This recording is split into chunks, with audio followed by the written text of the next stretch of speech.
Noong Abril 16, 2013, may isang tao na hindi pa nakikilala hanggang ngayon na nag-atake sa pinakamahalaga at pinaka-vulnerable na bahagi ng kuryente ng Amerika, Metcalfe Transmission Substation sa California.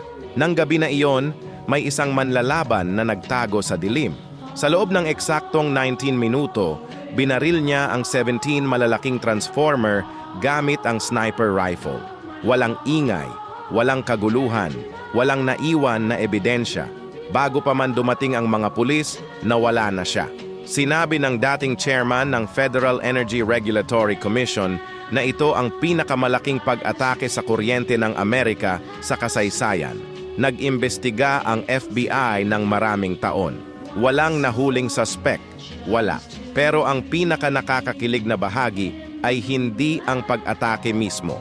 Ang nakakakilig ay ang implikasyon nito. Ang taong iyon ay nag-aral, nagplano. Alam niya kung aling mga transformer ang pipiliin para makapinsala ng pinakamalaki. Alam niya kung gaano katagal bago dumating ang tulong. At pagkatapos ng lahat, tahimik siyang lumayo. Hanggang ngayon, wala pa ring nakakaalam kung sino siya.